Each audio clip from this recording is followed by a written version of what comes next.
Hello good morning students. आज का हमारा टॉपिक है फुल फ्लेज क्वेश्चन में अगर करंट अकाउंट भी दे रखा हो तो हम क्या करेंगे। जैसा कि हम सबको पता है कि कभी भी अगर हमें करंट अकाउंट दे रखे होते हैं तो इसका मतलब ये होता है कि कैपिटल हमारी फिक्स्ड है। और हमें पता है जब भी कैपिटल फिक्स्ड होती है तो हमारे दो चीज़ें बनती हैं, एक तो पार्टनर्स कैपिटल अकाउंट, एक पार्टनर्स करंट अकाउंट। ठीक है बेटा। और जितनी भी एडजस्टमेंट होती हैं फिर वो हमारी करंट अकाउंट के थ्रू हम करते हैं। ठीक है। तो इस क्वेश्चन को शुरू करते हैं। जरा एक बार मैं आपको अच्छे से ये समझाऊंगा कि अगर फुल फ्लैश क्वेश्चन में करंट अकाउंट दे रखा हो तो सारी एडजस्टमेंट करंट अकाउंट के थ्रू कैसे होती है। ठीक है। किस तरीके से इस तरह के क्वेश्चन को हैंडल किया जाएगा, मोस्ट इंपॉर्टेंट क्वेश्चन है। ठीक है। ये सिर्फ एक कॉन्सेप्ट समझाने के लिए ये क्वेश्चन है। ठीक है। इसके जो नियरेस्ट जो भी एक दो क्वेश्चन है वो आप लोग खुद करना ट्राई के लिए। ठीक है। तो अब देखते हैं जरा इसको हम। यहां पर एक बैलेंस शीट हमें गिवन है। आपका सबसे पहला काम है जितनी भी एडजस्टमेंट है ऊपर टिक कर लो। ठीक है। आउटस्टैंडिंग रेंट ऊपर दे रखा है, नहीं दे रखा छोड़ देते हैं। एग्रूड इनकम ऊपर नहीं है, इन्वेस्टमेंट ऊपर दे रखा है, इस पर टिक कर लेते हैं। ठीक है बेटा। उसके बाद न्यू प्रॉफिट शेयरिंग रेशियो है।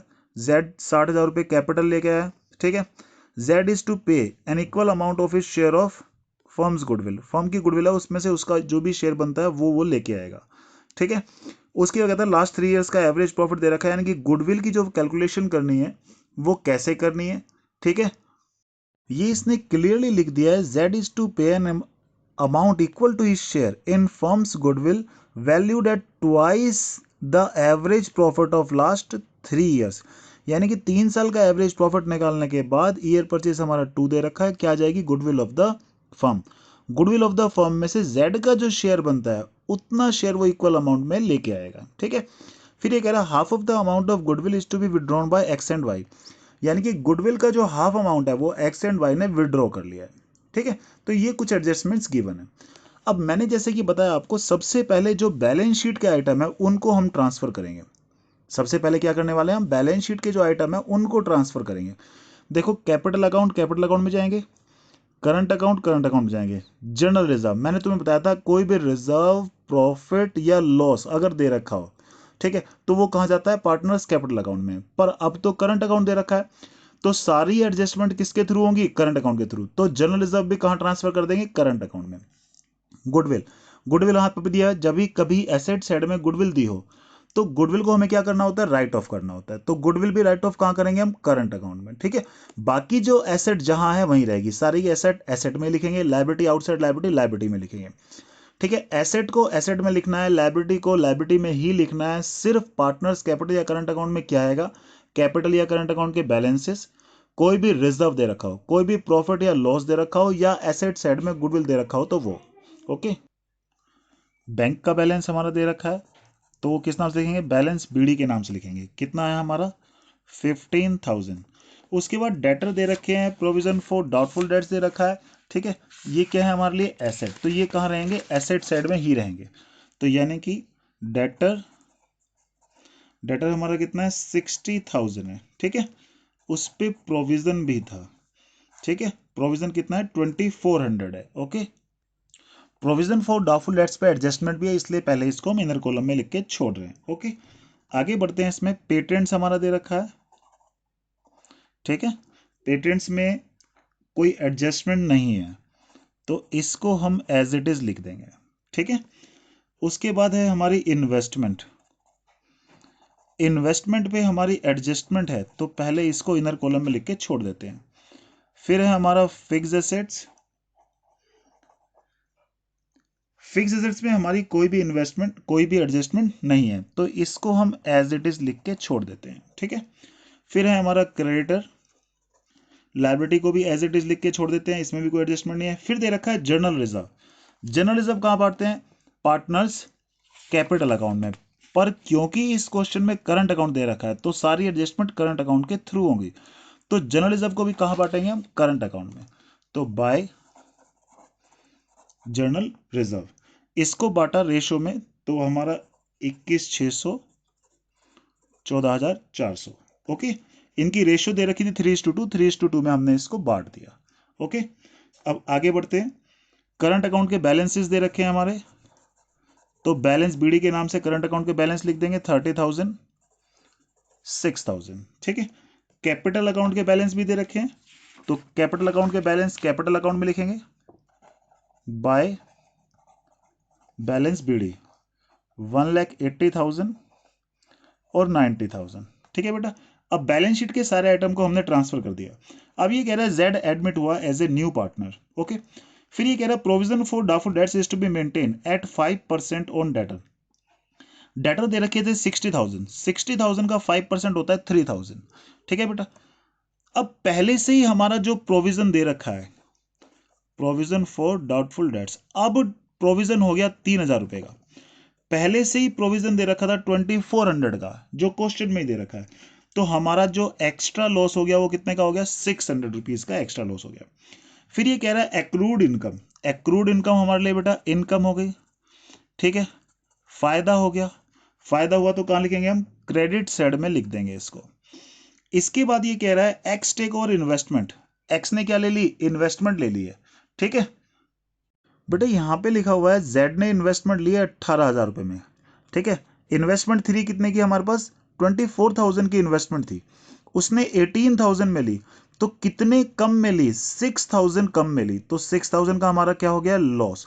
इस लॉस को हम कहां रिकॉर्ड करेंगे, रीवैल्यूएशन अकाउंट में। कहां पर, डेबिट साइड में। ठीक है, और कोई भी रीवैल्यूएशन का आइटम यहां पर नहीं है। ठीक है, तो ये लॉस भी हम रीवैल्यूएशन का वहां पर डेबिट साइड में लिख देते हैं जरा। रीवैल्यूएशन का लॉस हमारा यहां पर डेबिट में आ जाएगा। इन्वेस्टमेंट के नाम से कितने का लॉस हुआ था, 6,000 का। एक आउटस्टैंडिंग रेंट दे रखा था, आउटस्टैंडिंग रेंट हमारे लिए क्या है, लायबिलिटी है। लायबिलिटी है तो वो भी हमारे लिए नुकसान हो गया, डेबिट में लिख देंगे। ठीक है, अब इसको टोटल करेंगे तो बैलेंसिंग फिगर देख लेते हैं कहाँ पे आएगा, 21,600 आया, और जो बैलेंसिंग की फिगर है यहाँ पर आया, तो ये क्या आ जाएगी, बाय लॉस। लॉस किस किस में बांटेंगे हम, एक्स और वाई में। ठीक है, लॉस हमारा यह है 17,100 का, और इसको हमने डिस्ट्रीब्यूट किया तो ये आ गया हमारा 6,840। अब लॉस को भी कहाँ ट्रांसफर करेंगे, पार्टनर्स कैपिटल अकाउंट में, पर क्योंकि करंट अकाउंट दे रखा है तो इसलिए सारी एडजस्टमेंट किसके थ्रू होंगी, करंट अकाउंट के थ्रू होगी। तो यहां पर कहाँ लिखेंगे हम, करंट अकाउंट में। तो हमारा टू रीवैल्यूएशन लॉस। ठीक है, लॉस आया हमारा 10,260 और 6,840। ठीक है बेटा, ये लॉस हो गया। अब रीवैल्यूएशन की जितनी ट्रांजेक्शन है सारी इफेक्ट कहां पे डालेंगी, बैलेंस शीट में इफेक्ट डालेंगी। ठीक है, एक्रूड इनकम, ये हमारे लिए क्या है, इनकम है, यानी कि फायदा हो गया। एसेट है, जो मिलनी है, वो इनकम जो मिलनी है इन फ्यूचर, तो ये हमारे लिए एसेट है, एसेट में जाएगा। प्रोविजन फॉर डाउटफुल डेट्स, अब पहले 2,400 का था, अब हो गया 3,000, तो 3,000 जाएगा। इन्वेस्टमेंट की वैल्यू 6,000 कम होगी तो 6,000 माइनस करेंगे। आउटस्टैंडिंग रेंट लायबिलिटी है तो इसको कहां लिखेंगे, लायबिलिटी में लिखेंगे। ठीक है, इन्वेस्टमेंट की वैल्यू हमारी कम हो गई थी, कितने से कम हो गई थी, 6,000 से। अब कितने की रह गई, 18,000। अब ये 18,000 में किसने ले लिया, इसको एक्स ने ले लिया। ठीक है, एक्स टेकन ओवर। ठीक है, या टेकन ओवर बाई एक्स। ठीक है, कितने में, 18,000 में ये इन्वेस्टमेंट कौन ले गया, एक्स ले गया। तो अब हमारे पास इन्वेस्टमेंट नहीं है। ठीक है बेटा, अब हमारे पास इन्वेस्टमेंट नहीं है, ये कौन ले गया, एक्स लेके चला गया। ठीक है, अब कोई भी पार्टनर कोई भी एसेट ले जाएगा तो उसको फ्री में तो देंगे नहीं, क्या लेंगे उससे, पैसे लेंगे। ठीक है, अब उससे पैसे लेंगे, अब पूरे क्वेश्चन में कहीं नहीं लिखा कि उसने हमें पैसे दिए हैं, तो क्या करेंगे, उसके कैपिटल अकाउंट से निकाल लेंगे। पर क्योंकि करंट अकाउंट दिया है, सारी एडजस्टमेंट करंट अकाउंट के थ्रू हो रही है, तो हम क्या करेंगे, अब करंट अकाउंट से उसके पैसे रिड्यूस कर देंगे उतने ही। ठीक है, तो यहां पर क्या हो जाएगा, टू इन्वेस्टमेंट। इन्वेस्टमेंट के लिए 18,000 रुपए से हमने इसको डेबिट कर दिया। डेबिट करने का मतलब बाद में इतना ही इसका कैपिटल का बैलेंस क्या आएगा, करंट अकाउंट का बैलेंस कम आएगा। ठीक है, डेबिट में लिखने का मतलब ये उतना ही बैलेंस क्या हो जाएगा, रिड्यूस। क्योंकि बैलेंसिंग फिगर हम निकालते कैसे हैं, इधर का टोटल किया, इधर के माइनस किए, तब बैलेंसिंग फिगर आती है। तो यहां पर हमने 18 लिख दिया, तो बैलेंसिंग फिगर 18 से क्या हो जाएगी, कम। यानी कि एक तरह से हमने उसके करंट अकाउंट से 18,000 रुपए ले लिए। ओके बेटा, आगे बढ़ते हैं जरा क्वेश्चन में। न्यू पार्टनर कैपिटल लेके आया। ठीक है, तो बाय बैंक के नाम से लिख रहा हूं मैं, क्योंकि बैंक अकाउंट हमने बनाया। तो कितनी कैपिटल वो लेके आया, यहां पर 60,000 की कैपिटल लाया, तो 60,000 हम यहां पर भी लिखेंगे। जेड्स कैपिटल अकाउंट कितना आ गया, 60,000। ठीक है, गुडविल उसने कैलकुलेट करने के लिए बोला है, तो पहले हम गुडविल कैलकुलेट करेंगे, उसके बाद यहां पर लिखेंगे। ठीक है बेटा, तो बेटा ये गुडविल कैलकुलेशन है। तो सबसे पहले एवरेज प्रॉफिट निकाला हमने, 3 साल का profit divide by 3 is equal to 81,000 आया। ठीक है, फिर हमारा average profit into year purchase लिखते हैं, तो average profit into year purchase किया तो 1,62,000 आ गया। ये क्या आ गया हमारा गुडविल ऑफ द फर्म। अब नया पार्टनर इसमें से सिर्फ क्या लाएगा, अपना शेयर, तो उसका शेयर कितना है 2/9 था, तो 1,62,000 में से 2/9 वो लेके आया, तो कितना लेके आया 36,000। ठीक है, इस क्वेश्चन में बेटा हमें न्यू रेशो गिवन थी, और जब भी न्यू रेशो गिवन हो तो ओल्ड माइनस न्यू करके पहले क्या निकालना पड़ता है, सेक्रीफाइसिंग रेशो। तो ये यहाँ पर कितना है, ओल्ड रेशो थी 3:2, तो 3/5 और 2/5, और न्यू रेशो हमारी थी 4:3 यानी कि 4/9 और 3/9, तो यहाँ से सेक्रीफाइसिंग रेशो 7:3 आ गई। 7:2 क्या आ गई है 3। तो हमने इस 36,000 को 7:3 में बांट दिया। ठीक है, किस रेशो में बांटा है, 7:3 रेशो में बांट दिया इसको, जो सेक्रीफाइसिंग रेशो आई थी। अब देखो पूरे क्वेश्चन में ये कहीं नहीं लिखा कि नया पार्टनर गुडविल कैश में लाया, उसने सिर्फ ये लिखा हुआ है कि न्यू पार्टनर इज टू पे यानी कि देना है। ठीक है, अब उसने दिया नहीं कैश में, यानी कि ये कहीं भी नहीं लिखा new partner bring his share of goodwill in cash. That means क्या हुआ, वो गुडविल कैश में नहीं लाया, उसको देना है, लेकिन ये नहीं लिखा हुआ कहीं भी कि उसने दे दिया। तो क्या करेंगे, अब उसके करंट अकाउंट से निकाल के आपस में बांट लेंगे। तो क्या करने वाले हम, उसके करंट अकाउंट से गुडविल निकाल के आपस में डिस्ट्रीब्यूट कर लेंगे। ठीक है, तो देखते जरा इसको भी। तो अब इसके करंट अकाउंट से हम निकाल रहे हैं। पहले वाले का शेयर था 25,200, दूसरे वाले का शेयर था 10,800। तो पहले एक्स के लिए निकाला, एक्स करंट अकाउंट, एक्स के लिए निकाला कितना 25,200 रुपये। वाई के लिए कितना निकाला हमने, वाई करंट अकाउंट 10,800। हमने जेड के करंट अकाउंट से निकाल के आपस में यहां बांट लिया, जेड के करंट अकाउंट से निकाल के हमने आपस में यहां बांट लिया। ठीक है, पहले जेड के करंट अकाउंट से क्या निकाला, एक्स के लिए इतना निकाला, वाई के लिए इतना निकाला, और निकाल के आपस में यहां बांट लिया। ठीक है, तो बाय ये कहां से ले आया इनके पास, जेड करंट अकाउंट, जेड के करंट अकाउंट से आ गया, एक तो 25,200 आया, एक 10,800 आया। ये क्या है, ट्रीटमेंट ऑफ गुडविल। ठीक है, नया पार्टनर गुडविल कैश में नहीं लाया था, तो हमने क्या करा, उसके करंट अकाउंट से निकाल लिया। तो करंट अकाउंट में डेबिट से निकाल के क्रेडिट साइड में आपस में बांट लिया हमने। ओके, फिर आगे क्वेश्चन में लिखा है half of the goodwill is withdrawn by old partner, यानी कि हाफ गुडविल विड्रॉ कर ली, इसका हाफ और इसका हाफ दोनों ने विड्रॉ कर लिया। तो जब भी गुडविल विड्रॉ करते हैं किस नाम से लिखते हैं हम, बाय टू बैंक के नाम से। ठीक है, ये क्या था हमारा गुडविल विड्रॉन, गुडविल विड्रॉ कर ली, तो इसका हाफ हमारा कितना है 12,600 रुपये। ठीक है, और इसका हाफ हमारा कितना है 5,400 रुपये। ये हाफ इन्होंने क्या कर लिया, विड्रॉ कर लिया। ठीक है, अब यहां पर हमारा पूरा क्वेश्चन क्या हो गया, कंप्लीट हो गया। अब स्टेप बाय स्टेप हम क्या करेंगे, जितनी भी हमारे अकाउंट्स बनाए थे उसको हम स्टेप बाय स्टेप क्या करेंगे, टोटल करेंगे। लेकिन उससे पहले ये जो बैंक में विड्रॉ किया इसको बैंक अकाउंट में ट्रांसफर कर लेते हैं। ठीक है, तो यहां पर हमारा बाय एक्स करंट अकाउंट, ठीक है, बाय वाइज करंट अकाउंट, इनके करंट अकाउंट में से आई है ये फिगर, 12,600 इसने निकाल लिया था, 5,400 इसने निकाल लिया था, यानी कि अब जो बैलेंस बचा यहाँ पर बैलेंस सीडी, ठीक है, ये कितना बचा है इसको देख लेते हैं, 57,000 ये बच गया। ठीक है, यहाँ पर देखो एक ही आइटम था और कोई आइटम आया ही नहीं, तो इसमें balance CD as it is हो गया ये तीनों का।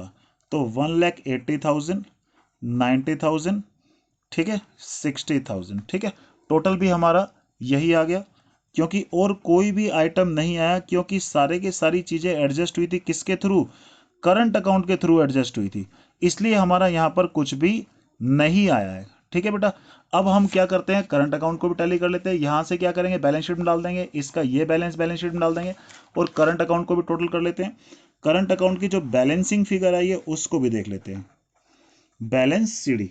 तो बैलेंस सीडी हमारा कितना है 17,940 इसका आया है, और ये आया है 6,960। इसकी बैलेंस फिगर यहाँ नहीं आई क्योंकि यहाँ का टोटल ज़्यादा है, इधर आ रही है। ठीक है, तो Z के लिए जो बैलेंस सीडी वर्ड लिखेंगे हम यहाँ लिखेंगे। ठीक है, ये कितना है 36,000। ओके, तो यहाँ से टोटल भी देख लेते हैं हम, टोटल कितना कितना हमारा ये आया 7,6,800,3,1,200 36,000। तो 7,6,800,3,1,200 36 000। अब ये जितने भी बैलेंसेज हैं वो सारे हम कहाँ ट्रांसफर कर देंगे, बैलेंस शीट में। ठीक है, तो बैलेंस शीट में देख लेते हैं कैसे ट्रांसफर करते हैं इसको। एक तो बैंक का जो बैलेंस था वो हम एसेट होता है बैंक, यहां पर लिख देंगे। ठीक है बेटा, बैलेंस शीट में क्या करा था, हमारा जितनी भी एडजस्टमेंट थी रिवैल्यूएशन की वो बैलेंस शीट में हमने करनी थी। ठीक है, 3000 प्रोविजन हो गया था तो ये 57 हो गया है। एक्रूड इनकम हमारी कितनी थी, 4500 की थी, ये लिख दिया। ठीक है, कैपिटल के बैलेंसेज हैं हमारे किस किस के, एक्स वाई और जेड के। और एक करंट अकाउंट का बैलेंस भी है किसका, एक्स वाई और जेड का, क्योंकि इधर आया था तो इधर लिखेंगे। ठीक है, तो ये क्या है, जेड्स करंट अकाउंट। ठीक है, तो जेड का करंट अकाउंट था 36,000 का।